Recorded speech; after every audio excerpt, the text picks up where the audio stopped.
proposta do Brasil Cozinha é contar histórias inspiradoras, daquelas cheias de dicas de empreendedorismo de sucesso, empreendedorismo na prática mesmo. E hoje nós desembarcamos na Confraria do Padim, que fica aqui na Ceilândia, onde ele tem uma história muito inspiradora, petiscos super famosos e uma comida realmente que não só aguça o paladar, mas que também aquece o coração. E nós vamos conversar com o Anderson, então vem com a gente.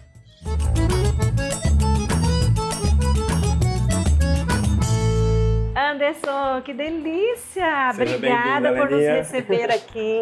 Obrigada mesmo. Eu que agradeço pela visita. Obrigada, estou adorando contar a tua história, né? Vamos ficar aqui, ó, no balcão, o melhor lugar do bar. Eu tenho certeza disso. O balcão é disputado, não é? Demais, É uma coisa bem disputada. É. E assim, quando falaram que eu ia gravar com você, eu falei, gente, a história é linda e eu tenho muito conhecimento dos petiscos, mas nunca provei. Que são super famosos, né? E tem um tal dos pratos também aí que são super interessantes. Isso aí. Então a gente vai começar contando. A primeira pergunta que eu queria saber é quem é o Padim? O Padim, quando a gente decidiu montar o projeto, né? A gente queria uma figura que fosse popular no Brasil. E aí a gente escolheu o Padre Cícero, né? Que tá aqui, né? Exato. Aqui ele. Então ele é o Padim. Isso. Tá. E aí ele é uma figura muito popular no Ceará. Sim. Mas que é abraçado por todo o Nordeste. Então, e eu acho que pelo Brasil inteiro. Exato. Então a gente escolheu ele para ser o nosso padrinho aqui do nosso empreendimento. Inspirado em quê? O que te levou a fazer gastronomia?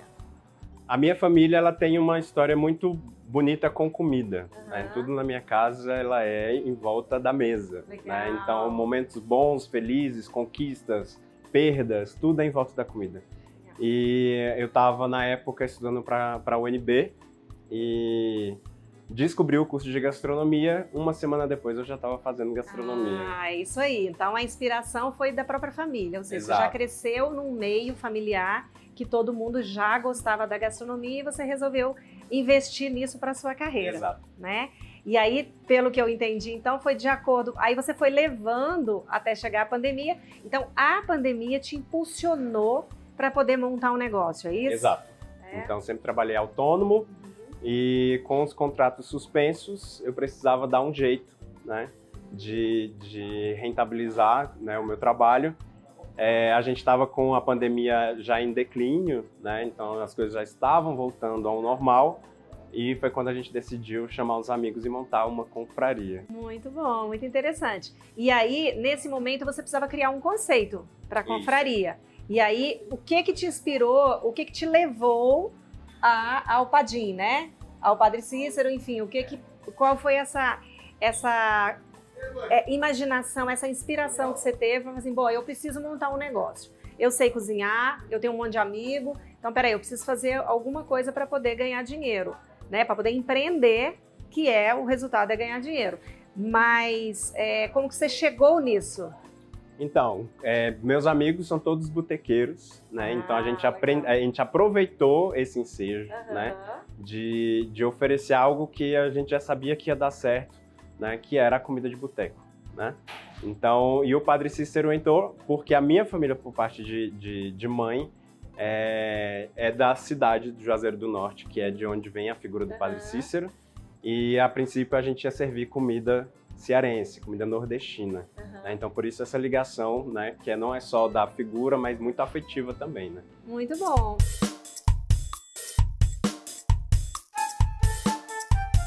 As inspirações para os pratos, você foi de acordo com a sua experiência ou você foi treinando, você foi buscando, oferecendo, perguntando para as pessoas? Me fala como que você criou esse cardápio.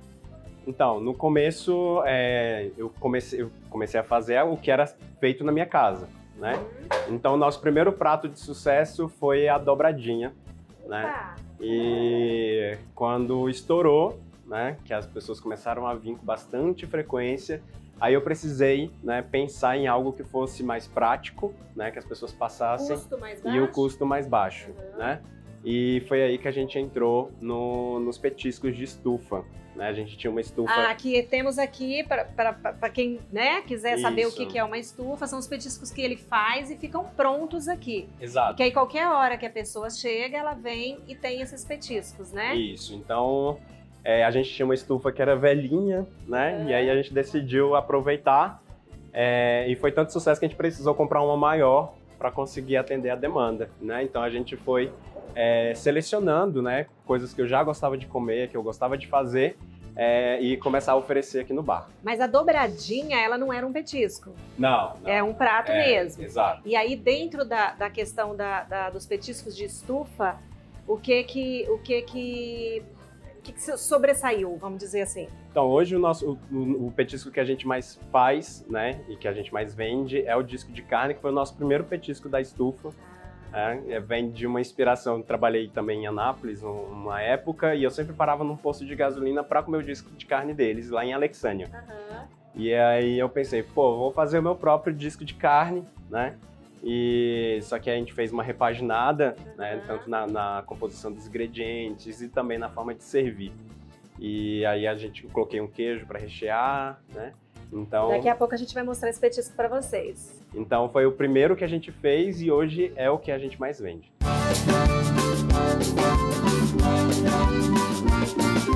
Bom, eu tô vendo ali que nós temos torresmo. Eu sou apaixonada por torresmo. Então nós vamos iniciar esses trabalhos falando do torresmo. E eu quero provar, lógico. Vamos provar? Me conta como que você se preparou para chegar nessa produção do torresmo que faz tanto sucesso. Então, o torresmo já era sucesso. Ele é sucesso nacional, né? Exato. Então, ele já era um sucesso aqui no bar. Olha que lindo, gente. Ó. Receita do meu sogro. Tá então, quentinho. a gente faz uma cura, né, da pele do porco. Então, é um torresmo de sol. E a gente frita na própria gordura do porco. Não sei se tá saindo um som aí do crocante, mas tá bem crocante. Isso, então, como é servido de forma unitária, né, então as pessoas, elas às eu vezes... chego aqui e peço um. Isso, então a pessoa só passa, pega e segue destino. Muito interessante, porque, olha, tá quentinho, super crocante, e você fica trocando isso, vai fritando ao longo do dia, o tempo todo. Não, a gente faz uma leva. Então é o mais disputado, então a galera chega cedo porque sabe que uma hora vai acabar e a gente não repõe. Então essa é a brincadeira legal. Muito interessante você contar isso pra gente. Ou seja, foi uma técnica, por mais que você tenha um estoque de torresmo ali dentro, você limitou uma produção naquele dia. Isso. Por que isso? Porque a nossa cozinha é pequena, né? Então, muita gente até chega aqui e fala, caraca, vocês fazem um milagre aqui porque é tudo muito pequeno. E realmente, a gente teve que montar uma logística muito diferenciada para conseguir dar conta da demanda, né? Então, pelo mix de produtos que hoje a gente oferece, a quantidade de público que a gente recebe aqui também, o que a gente faz ali, eu até chamo de kit de águas claras, né? A gente faz essa brincadeira porque ela é de fato muito pequena. Então, a gente limita porque, junto com o que a gente já oferece, ficaria impossível de fazer as duas coisas ao mesmo tempo. Agora, trazendo isso que ele falou de uma produção específica, tá? Um lote, vamos dizer assim. Ele, não sei quantos que ele programa, você tem uma noção de falar hoje 300 porções, mas A gente faz uma média de 10 quilos por dia. Isso significa o quê em pedaço assim? Porque você vende por pedaço. Dá uns 150 pedaços. Então, por exemplo, ele limitou a produção dele em 150 pedaços por dia. E isso vazou. O público já sabe que ele só tem 150 pedaços do torresmo para vender.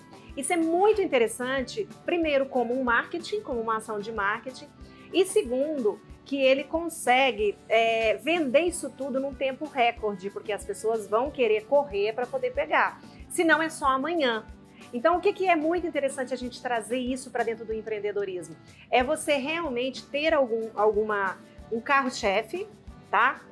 Que vai te garantir uma venda diária e que com certeza vai ser disputado. E ele realmente, assim, eu sou consultora e eu diria, não pode mudar isso. Isso é o tipo da estratégia que é muito bem pensada e que não pode ser mudada. Por que não põe 300? Não, porque senão ele vai perder o charme que tem da pessoa procurar, da pessoa correr para poder comprar isso. Não é mais ou menos isso? Exato. Tem gente que pega o carro, vem correndo, porque sabe que, dependendo do horário, já não vai encontrar.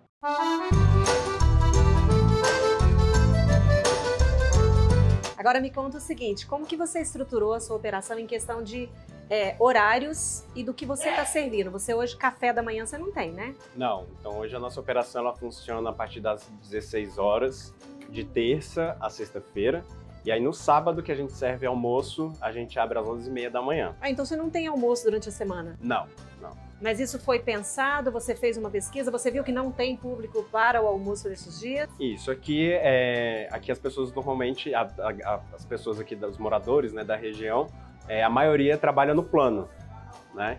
E também tem um público grande de donos e donas de casa que normalmente almoçam em casa, né? Então a gente decidiu colocar, inclusive a operação do almoço ela é recente, né? Então a gente decidiu colocar só no sábado.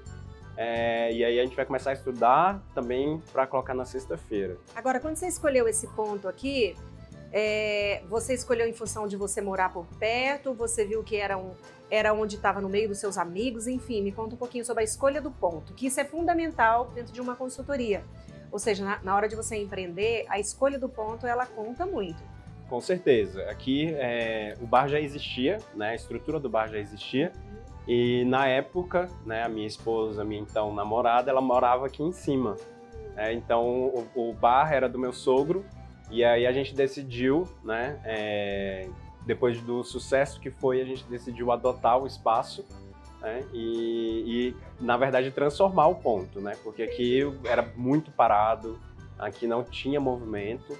E aí a gente deu essa repaginada. Então foi com a sua história, com a sua ideia, com o conceito que você criou da confraria que você conseguiu fazer o ponto em si, que não era tão sucesso, virar o sucesso que é hoje. Exato. Né?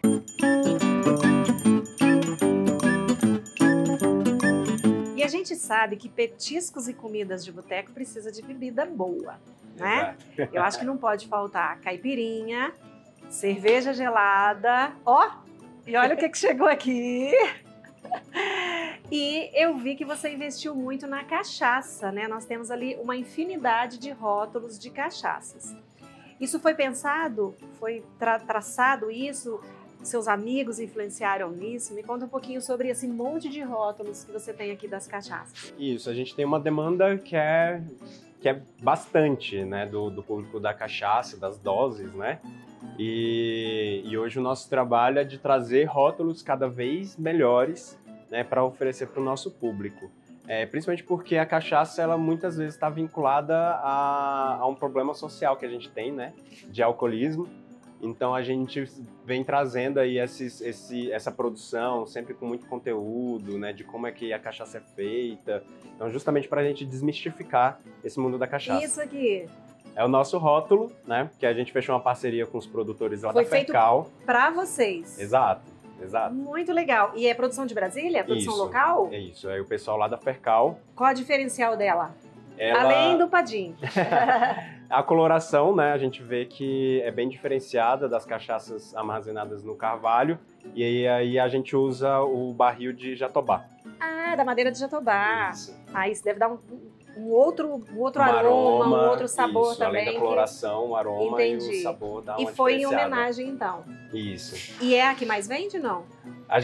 Ela é recente, né? Ela é um recente. presente recente que a gente recebeu, mas que desde que ela chegou, ela já tá no sucesso. A galera fica muito curiosa, né, quando vê o nosso próprio rótulo. Interessante. E você diria, então, que hoje o teu forte nas bebidas é a leva de cachaças? Isso. Cerveja e cachaça é o que a gente mais vende, Muito interessante.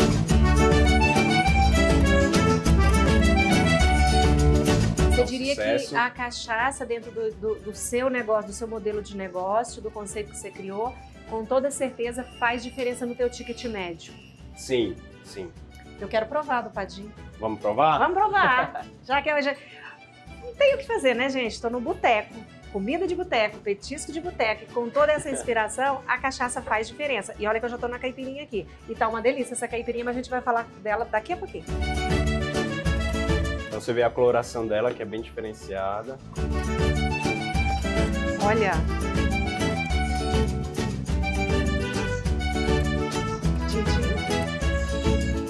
Agora, o quê? Tem que virar de uma vez? Não, você pode deixar ela curtindo na boca para você sentir os aromas. Nossa, tem um aroma fantástico. Realmente muito bom. Gente, eu não sou cachaceira, mas a gente tem que provar, né?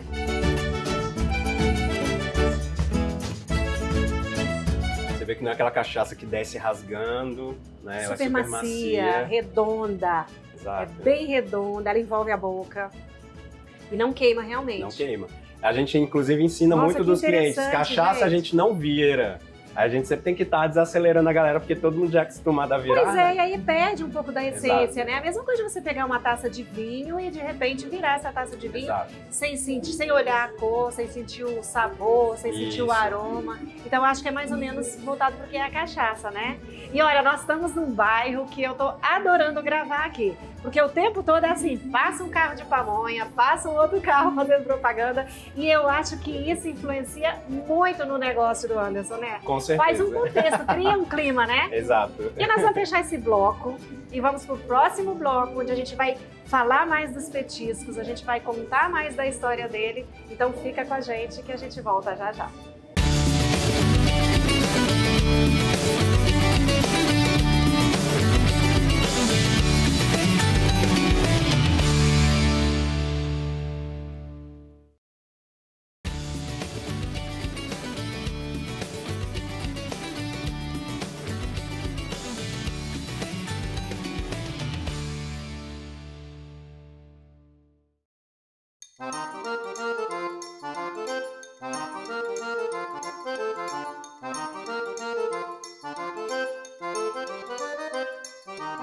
Nesse segundo bloco, a gente vai entrar num cardápio, num menu de coquetéis, tá? Drinks. Como que isso influencia, como que isso impacta no ticket médio da casa. Assim como a gente falou das cachaças, da importância de ter uma carta de cachaças que combinam com os petiscos que ele criou, com o conceito da casa, os drinks também aqui no caso dele, e eu acho que em qualquer empreendimento gastronômico, ele é muito importante, né? Isso. Aí eu queria que você me falasse o que você pensou para os drinks. A gente tem aqui coisas bem inovadoras, bem interessantes. Ele serviu aqui um de coco, depois você vai falar. De coco. Uma Pink Lemonade, né? Isso, sem álcool. Isso, sem álcool. E esse aqui foi o que mais me chamou a atenção, que é um drink feito à base da banoffee. Então, daqui a pouco eu vou provar e quero que você conte tudo isso, porque é fantástico. E para complementar, esse foi o início de tudo, né, Anderson? Isso. É o carro-chefe dele hoje. É o carro-chefe? É o primeiro? Isso, é o que a gente mais vende. É o que mais vende, que é o disco de carne, que ele contou pra gente que na beira da estrada ele comia isso num ponto, e aí ele fez uma releitura para poder lançar aqui no projeto dele. Então vamos começar aqui. O drink de coco. Qual que é o segredo? Não precisa contar tudo, tá? Mas depois você me conta em off. Pode deixar. Mas me fala como que foi criado, como que foi pensado. Então, a gente foi uma sugestão de um amigo, né?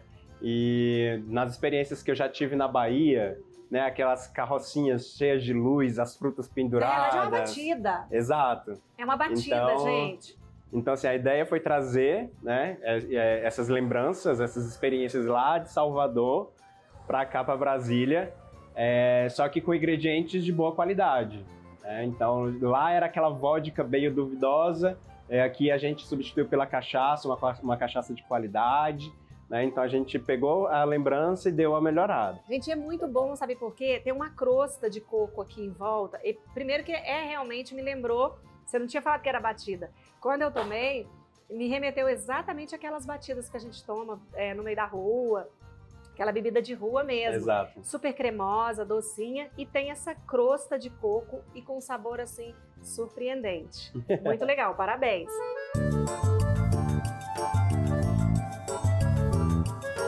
Aí depois a gente vai para esse aqui que é sem álcool.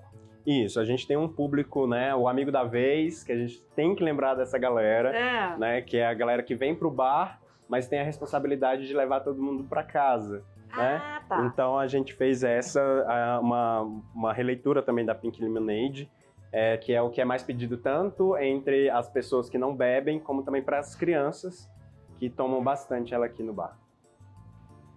Muito bom. E olha que interessante, cada fala dele a gente consegue trazer uma dica para poder entrar no mundo do empreendedorismo. Ele falou, olha, o amigo da vez. Então, cada estrutura, principalmente bar, onde tem muita bebida, precisa desenvolver ações para poder contribuir com essas pessoas que vão fazer o amigo da vez, ou seja, aquele que não pode beber. Então, ele precisa ter algo especial para ele também, que com certeza aumenta o ticket médio. Ele está atendendo uma pessoa que não bebe e não precisa ser só com água ou refrigerante. Então, ele criou um drink que é para atender essa pessoa. E isso, com certeza, deve fazer sucesso. Com certeza. Com né? certeza, a gente vende bastante.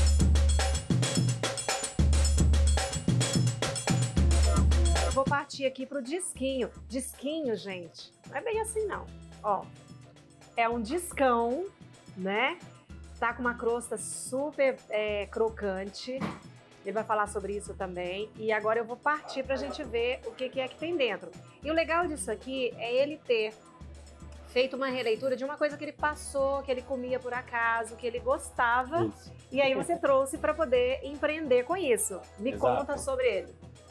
Então, foi uma lembrança boa, né, que eu tenho, que é do disco de carne. E hoje é o que a gente mais vende, assim, estourado. Todo mundo vem atrás do disco de carne. E aí a sua produção, você tem tipo aquela história do torresmo também, de ser controlado, não? É uma produção que você vai vendendo e vai fritando, enfim. Isso, assim, só em dias muito atípicos, né, que a gente chega a não ter mais. Mas os outros petiscos a gente já tem um estoque. A gente não tem como armazenar, né? Então tudo é feito todos os dias. Né? Então a gente não trabalha com produto congelado, então tudo é fresco, tudo é feito no dia. Justamente por essa falta de espaço, né? Eu falei que a minha cozinha é pequena, então a gente precisou adaptar isso. Né? Então tudo é feito todos os dias. Olha, é saborosíssimo, ele é muito crocante por fora, bem recheado e bem molhadinho por dentro também. Acho que vale a pena conferir e eu imagino que realmente deve fazer sucesso. Jesus amado, eu tô enrolada aqui, ó. E eu não como muito não, eu sou cozinheira, mas não como muito não. Chegou um pastel e chegou aqui um bolinho também. Isso, aí aqui é o bolinho de mandioca com recheio de costela. Vixe, Maria. E aqui o nosso pastelzinho de linguiça com pimenta de cheiro. Isso é criar um menu, um conceito de petisco e comida de boteco, tá? Eu tô achando surpreendente, primeiro porque o petisco de boteco, ele precisa ter sabor, ter muito sabor, aliás, ter muito sabor mesmo, ter uma apresentação e agradar a todos os paladares, né, Anderson? Então você deve ter pensado nisso tudo. Quando você criou o disquinho, fazendo um resgate de uma comida sentimental, né, uma coisa que tinha um sentimento para você. Fala do bolinho. E o bolinho, né, foi o nosso segundo. Gente, olha isso. Nosso segundo petisco. Então a massa dele é feita de mandioca e o recheio de costela desfiada.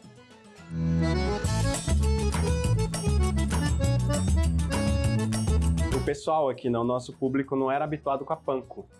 Sim. Então não conhecia, a maior parte das pessoas do nosso público aqui não conhecia a panko. E, então, assim, foi uma surpresa quando a gente trouxe a panko aqui para... Ou seja, inovação para o local. Exato. Né? Então, as frituras normalmente são feitas com aquela farinha tradicional de rosca. Farinha de rosca, exato. Que encharca muito mais. Isso, então... que não gera tanta crocância, exato. né? Então, quando a gente veio com a panko, foi uma surpresa, assim. Todo mundo ficou surpreendido. Porque as pessoas não estavam habituadas com esse tipo de fritura, né? Percebam, ele fez a adaptação da operação dele toda para um local. Então nós estamos num bairro relativamente simples, né? Mas que tem um público fantástico, um público que consome, carente de operações que realmente tenham uma pegada desse tipo que ele fez, com esse conceito, preços justos, né? E que ele aproveitou essa oportunidade e trouxe para cá produtos que geralmente são usados nas cozinhas mais gourmets, vamos dizer assim, exato, né? Nas isso. cozinhas que tem uma pegada mais cara, enfim. Não, ele fez uma adaptação para os petiscos dele, porque realmente a panko faz diferença, faz uma diferença incrível. Isso. A gente que é cozinheira, a gente sabe disso, né? Isso. Na crocância, na apresentação e tudo isso.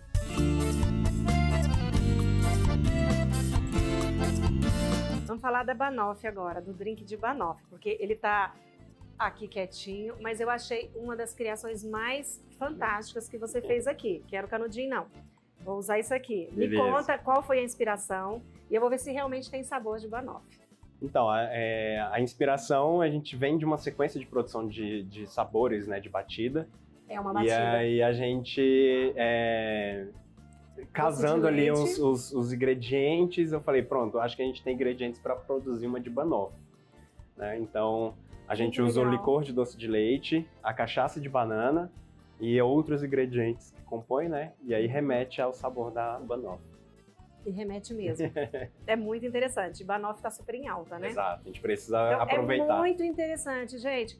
Vai empreender no ramo da gastronomia? Faça diferente. Não tem problema ser um cardápio que já tem em todos os locais, mas fazer releitura, dar o teu toque pessoal, construir alguma coisa em cima do que já existe é o que faz diferença numa operação de sucesso. Não é? Com certeza. E eu acho que você fez isso nesse drink aqui, nessa batida, né? Você fez isso no disquinho e agora eu vou ver o pastel. Então essa história Ups! Acho que caiu aqui. Isso acontece, né, gente? Eu derramei acho que... Sabe por que aconteceu isso? Porque eles tinham me falado que produzem uma pimenta da casa e eu virei a pimenta toda aqui agora. Fala sobre essa pimenta e por que você criou. Então, a gente já vinha com molhos de pimenta prontos, né? Que a gente comprava do mercado. Meu Deus, e agora? E aí a gente decidiu produzir nosso próprio molho de pimenta. Então é um mix, malagueta, dedo de moça e bunda de velho. Aqui tem muito? Não, tá bom. Tá bom? Vamos lá, eu gosto de pimenta. Então a gente decidiu fazer o nosso próprio molho de pimenta. E foi tanto sucesso, Leninha, que a gente começou com 20 bisnagas de pimenta. Com menos de 15 dias a gente só tinha uma porque as pessoas estavam levando para casa.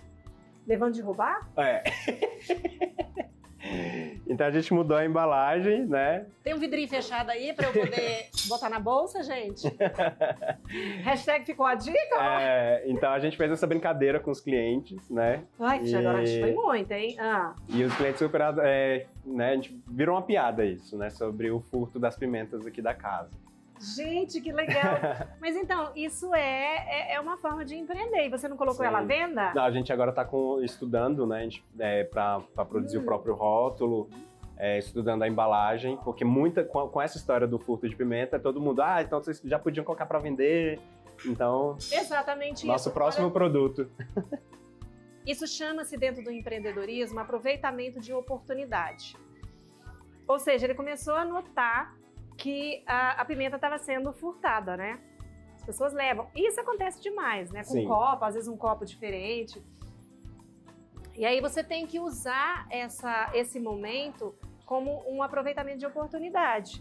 Faça a pimenta para vender, porque aí você pode já deixar na mesa, olha, né, já com valorzinho, ou leve a nossa pimenta para sua casa. Isso. Você acaba não só, meio que inibindo a pessoa de pegar, de furtar essa pimenta, mas também de ter essa coisa de poder levar para casa, realmente. Isso é muito legal, eu adorei. Aliás, fecha o vidrinho, Amanda, põe na minha bolsa, por favor.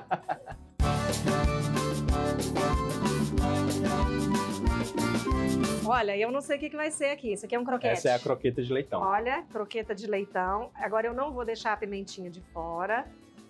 Ó, vamos lá. E vai falando dela.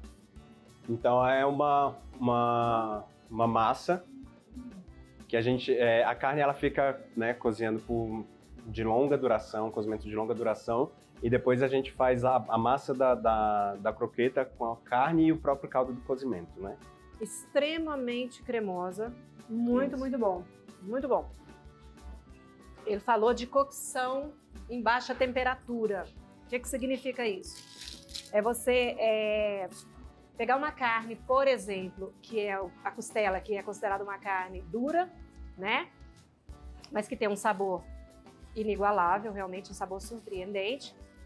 E você transformar isso num petisco que tem essa cremosidade, conforme essa croqueta dele aqui.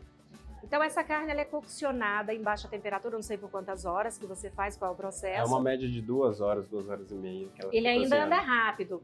Mas assim, é em fogo mesmo, em baixa temperatura? Isso. É? Isso. Existem várias técnicas hoje dentro do empreendedorismo de gastronomia, que é as técnicas para cocção em baixa temperatura. Então nós temos o forno combinado, que você pode deixar cozinhando a 60 graus desde ontem, passar uma noite inteira cozinhando.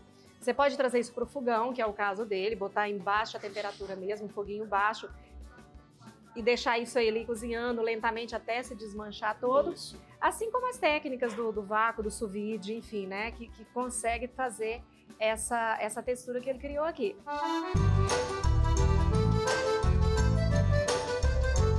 Equipamentos são extremamente importantes dentro de uma cozinha, mas se você não os tem, não tem problema usar de técnicas mais tradicionais, mas para você oferecer um produto de qualidade. Foi o que você fez aqui. Com certeza, Leni, a gente não deixou a falta de equipamento nos impedir de trabalhar. De fazer uma técnica, de usar uma técnica que vai dar qualidade para o seu produto. Exato. Então, assim, para quem acompanha a gente desde o início, a gente começou com um fogãozinho de 4 bocas de casa, né? Para só depois conseguir o fogão industrial.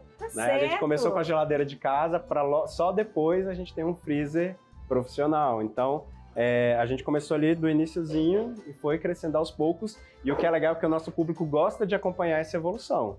Então a gente sempre tá lá mostrando pra galera, fazendo os vídeos das conquistas. Cada degrau que a gente vai subindo, a gente faz essa comunicação com o nosso público. E isso é uma dica interessante pro público. Ou seja, se você tem um sonho, mas não tem o dinheiro suficiente para poder abrir o seu negócio, você não precisa parar o sonho. Exato. Abra com o que você tem, faça um petisco só, não é isso? Isso. Faça um petisco, mas faça o melhor petisco e vai subindo degrau por degrau. Exato, exato. É isso, não é?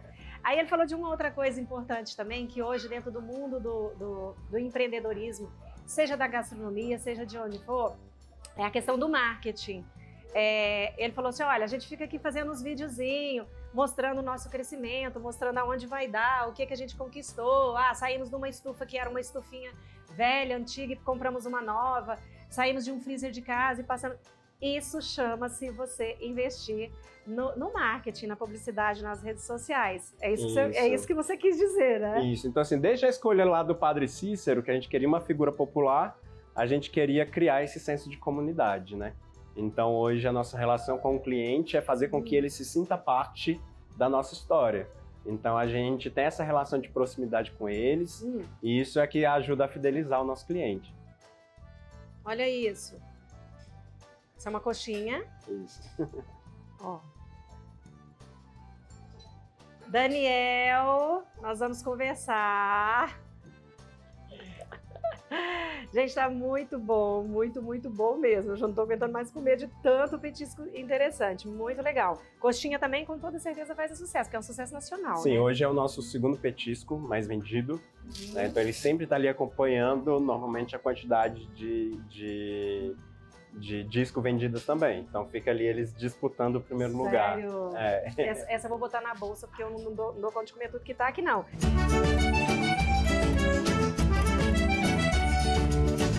Pra gente encerrar esse bloco, eu deixei esse petisco aqui pro final, porque ele não é nada brasileiro. Ele é um clássico que, assim, é vendido mundialmente, mas eu vou deixar para ele contar essa história. Nós estamos falando do bulovo.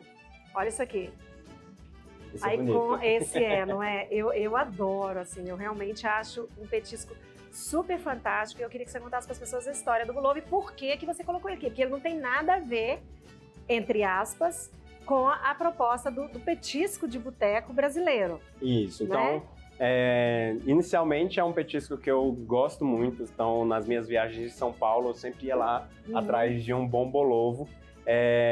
E a gente ia fazer ele, no início, era de bacalhau. Então, a carninha em volta do ovo era de bacalhau. Mas dentro da nossa operação, a gente via que não cabia. Né? Então, foi aí que a gente substituiu pela carne, que já era um insumo que a gente tinha, né? Que a gente já trabalhava. Então, e a dificuldade foi o ponto do ovo também. Que é a dificuldade de todo mundo. Isso, então... Não é mérito seu. Não, de consumo mesmo, né? Então as pessoas rejeitavam o bolovo pelo fato de ser uma gema mole. E tem que ser, é a característica principal dele. Então, um desafio nosso aqui é justamente mudar esse padrão de consumo.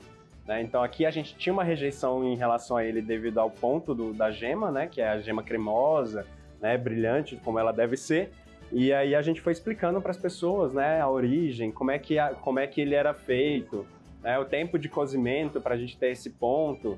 Então, a dificuldade. É muito difícil de fazer, não é fácil. E aí a gente foi educando o nosso público para receber esse petisco, e hoje é sucesso. Existe uma restrição muito grande ainda com relação ao ovo cru, né? Exato. Essa coisa do ovo cru. Mas hoje é outro processo. Hoje não existe mais, é outra realidade. Então as indústrias estão super preparadas para poder oferecer ovos de qualidade, que tem que ficar atenta com relação ao fornecedor, data de validade, data de fabricação, não é isso? Olha, eu realmente, assim, estou encantada com os petiscos que ele apresentou aqui pra gente. A pimenta, que tá deliciosa. Podem vir aqui que ele tá vendendo a pimenta, entendeu? Eu não saberia dizer qual que tá melhor realmente, porque o conceito que ele criou foi realmente de trazer tudo que existe já no mercado, mas com um toque muito especial. E é isso que faz o diferencial numa operação gastronômica. É você chegar fazendo diferença e não simplesmente fazer o que todo mundo já faz e ser mais um no mercado. E nós estamos encerrando esse bloco e no próximo bloco a gente vai fechar o programa falando dos pratos de comida de boteco, que existe uma diferença entre petiscos de boteco e comida de boteco. E nós vamos falar sobre isso. Fica com a gente.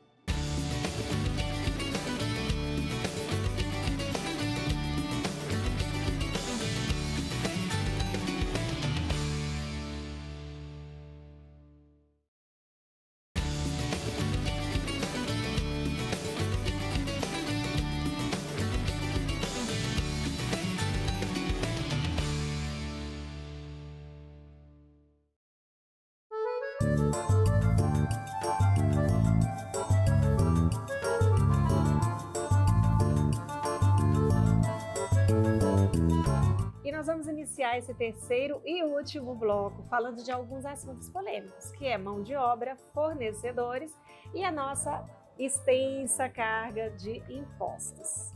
Só que nos bastidores aqui, a gente conversando, eu lembrei que eu conheço o Anderson já há muitos anos.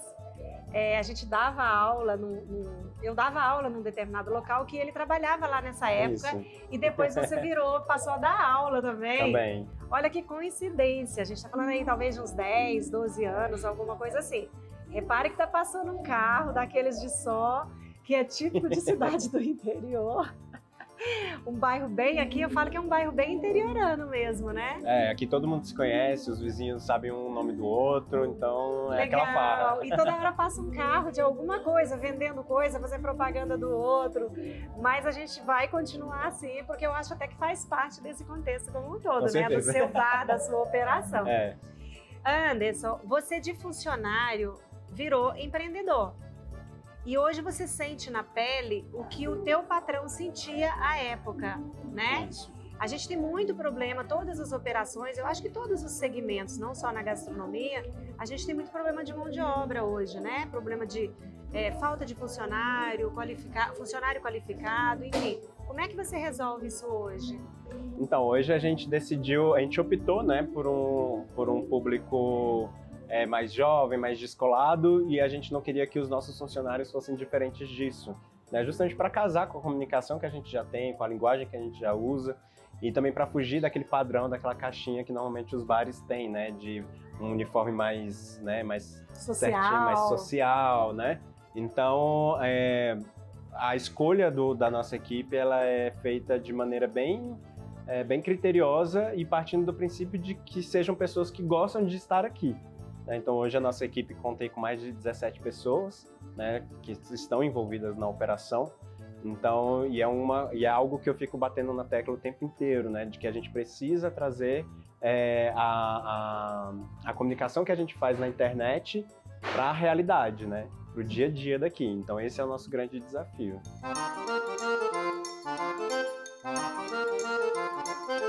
Com relação a fornecedores, eu vi que o teu cardápio, apesar de ter uma variedade grande, ele é um cardápio enxuto. Ele é um cardápio que seguiu uma engenharia de cardápios, que a gente fala na consultoria, e ele tem uma variedade, só que usando os mesmos produtos. Você pensou nisso? Você teve alguma consultoria? Não? Como é que você foi fazendo essa seleção dos ingredientes do cardápio em si e para poder gerar os fornecedores corretos e não ter aquela gama de fornecedores? Isso, hoje isso foi muito bem calculado pela nossa falta de espaço, né? Então não daria para eu não ter um espaço para armazenar e não tenho uma equipe suficiente para conseguir executar. Estoque grande. Exato. Então eu sou limitado pelo espaço. Então o cardápio ele foi montado para se adaptar, né, a essa realidade. Você né? primeiro olhou o que você tem de estrutura física, que isso é muito importante. Isso. E aí você fez as adaptações do cardápio para essa estrutura física. Exato. E aí, então o dia a dia, o nosso dia a dia, tem uma gama de produtos oferecidos, mas a variedade de ingredientes ela é reduzida. Reduzida. Então, fornecedor, por consequência, reduzido. Reduzidos também. Então, na hora de fazer uma compra, é muito simplificado. Não tem muito ingrediente. Não tem muito ingrediente. Estoque e tal. Exato. E aí, coisas que são mais difíceis, a gente oferece ostra aqui, por exemplo, que vem lá de Santa Catarina. Então a gente faz a quarta da ostra, né? Porque como a gente não tem também espaço para armazenar, traz e então vende. No dia que ela chega, é o dia que ela vem e a gente vende. Né? A mesma coisa com polvo, com esses ingredientes que são mais difíceis, aí a gente faz ele em um dia específico, justamente pela essa falta de espaço.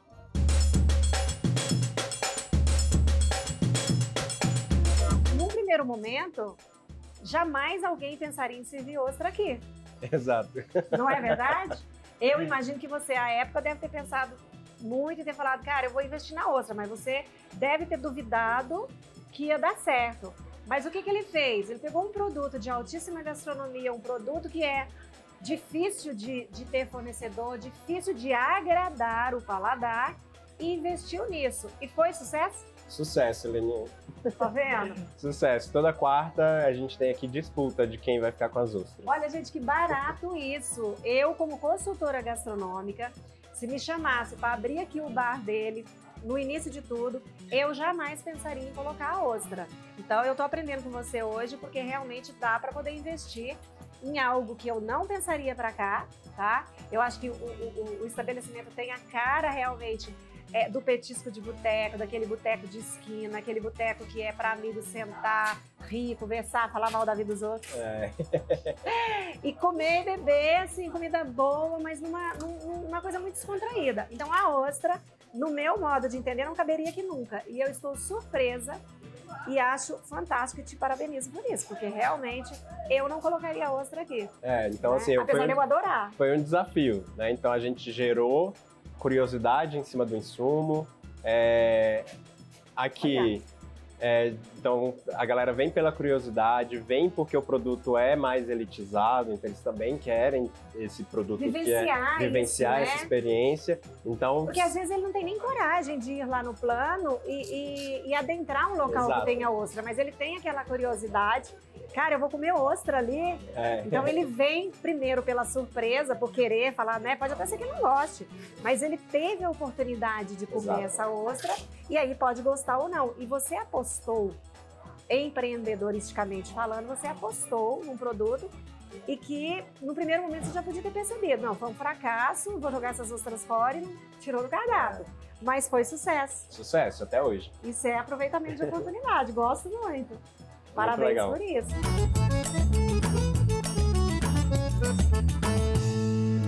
Uma das coisas que eu fiquei curiosa para ver aqui e que me relembra muito a minha infância é essa maionese aqui, ó. Isso aqui, na época da minha infância, tem pouco tempo, gente, né? Tem pouco tempo. Isso a gente fazia, era um prato, ó, esse aqui, ó.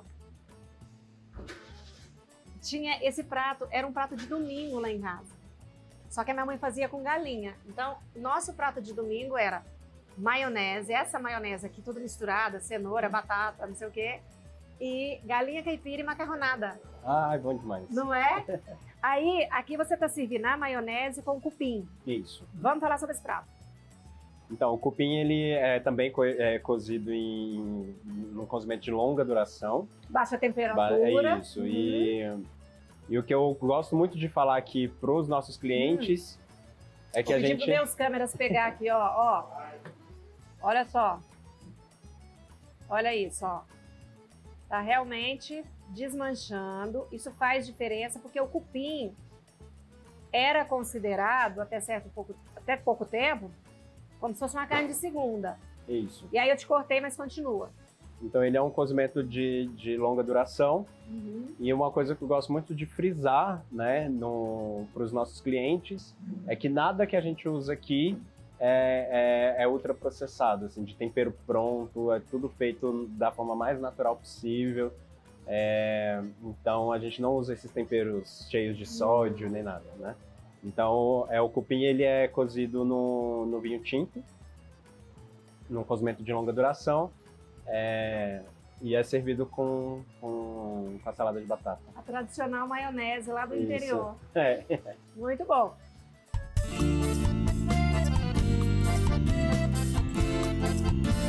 E aqui nós temos a moela, né? Isso. Eu sou fã de moela também. Eu sou boa de garfo, você viu, né? Eu, na realidade, assim, eu como pouco, mas eu como de tudo. E com o programa, se falar que é formiga, eu tenho que comer a formiga. E eu como, eu não tenho problema com nada, eu adoro, eu gosto muito de viajar na gastronomia, principalmente quando me apresentam sabores novos, coisas novas, porque a gente aprende muito com isso, né? E a moela, ela é um prato muito antigo também, um prato muito afetivo, e eu queria saber o que te inspirou a fazer a moela, porque você usou aqui na realidade, supostamente é um prato principal, mas eu percebi que ele atende muito bem um petisco. Isso. Porque você trouxe pão e trouxe farofa. Exato. Então, muita gente vem direto do trabalho para cá, né? E aí a gente começou a perceber que a galera perguntava se tinha prato, e foi quando a gente decidiu implementar essas duas opções. E a moela já foi motivo de briga nos almoços de fim de semana em casa, né? Porque num preparo de galinha caipira eu tenho ali o quê? 2 unidades, né? E todo mundo quer a moela. Então, nesse sentido de servir uma porção de moela separada, né? Com uma farofa de ovos bastante úmida. E a gente também, é um desafio que a gente tem feito de apresentar o pão de fermentação natural, né? Porque aqui nas redondezas a gente não tem nenhuma padaria, né, de fermentação natural. Então, de explicar para as pessoas também como é que funciona, como é esse novo produto, que na região central de Brasília já é bastante difundido, né? Então a gente também é um cliente, um grande parceiro daqui de Taguatinga que faz essa produção para nós.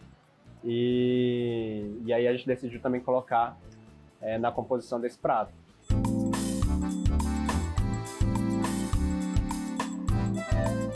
A gente está chegando quase ao final do programa já.